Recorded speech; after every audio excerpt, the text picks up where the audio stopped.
درزی شہزادے کی کہانی۔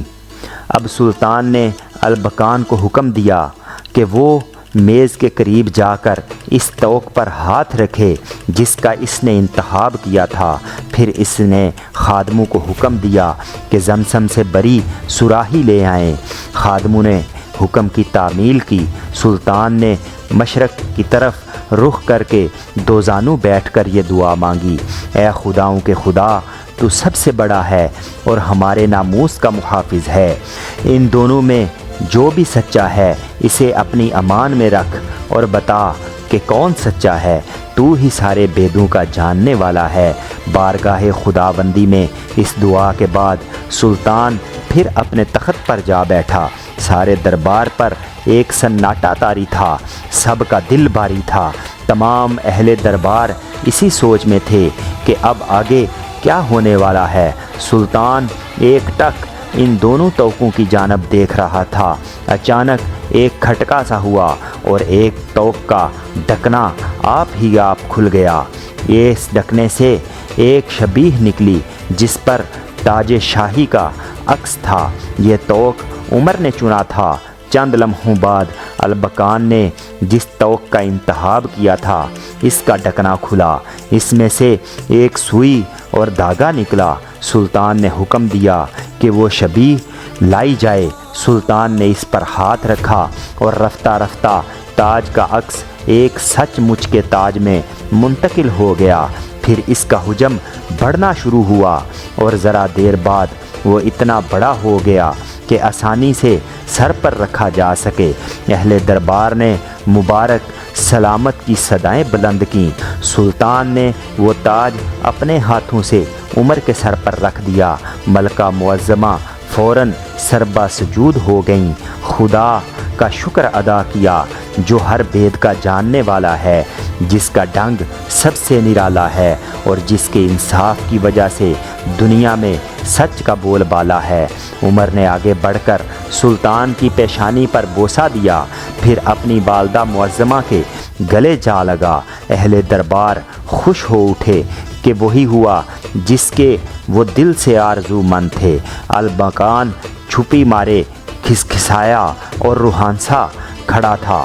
سلطان نے اسے اپنے قریب آنے کا حکم دیا، سوئی اور دھاگا اس کے حوالے کیا اور کہا: لے، جو تیرا تھا تیرے پاس پہنچ گیا۔ اے ناہنجار، تو نے جو فریب رچایا تھا اس کی یہی سزا ہے کہ تیری گردن مار دی جائے، مگر میں آج اپنے فرزند کو پانے کی خوشی میں تیری جان بخشتا ہوں۔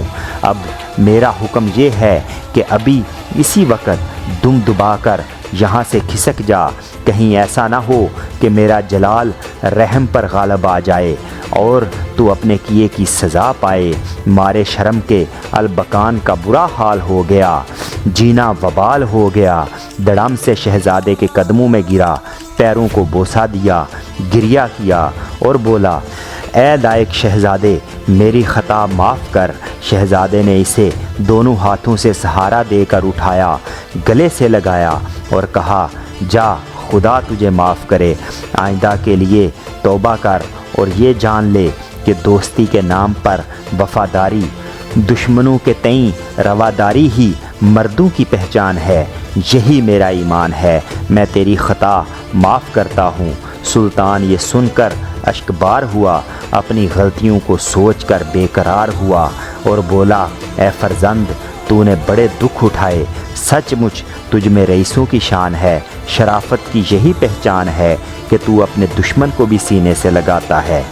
یہ کہہ کر سلطان شہزادے کے سینے سے جا لگا، خوب رویا۔ امیروں، وزیروں اور مصاحبوں نے یکجان ہو کر نعرہ لگایا: شہزادے عمر کی عمر دراز ہو۔ سب خوشی سے چلانے لگے۔ دیکھتے ہی دیکھتے مجمع کا رنگ بدل گیا۔ اس بیچ البکان چپکے سے وہ طوق بغل میں دبائے باہر نکل گیا۔ وہ سب کی نظریں بچا کر سلطان کے استبل میں گھسا، ایک گھوڑے پر سوار ہوا اور اسکندریہ کی سمت باغ کھڑا ہوا۔ اب اسے وہ دن جب اس نے شہزادے کا سوانگ بر رکھا تھا خواب سے لگتے تھے۔ بس ایک قیمتی توق اس کے پاس تھا جس پر ہیرے جواہرات ٹنکے ہوئے تھے۔ اسکندریہ پہنچ کر وہ سیدھا اپنے پرانے مالک اپنے استاد درزی کے پاس پہنچا۔ گھوڑے سے جھٹ پٹ اتر کر دکان میں داخل ہوا۔ پہلے تو بوڑھے درزی نے اسے پہچانا ہی نہیں اور اسے کوئی نیا گاہک سمجھ کر بڑی عزت کے ساتھ بٹھایا، شربت سے تواضع کی، مگر چند لمحوں بعد اس نے اسے پہچان لیا اور دکان کے دوسرے ملازموں کو آواز دی۔ سب لپکے ہوئے آئے۔ البکان کو دیکھتے ہی سب نے کانا پھوسی کی، پھر اچانک سب کے سب اس پر ٹوٹ پڑے۔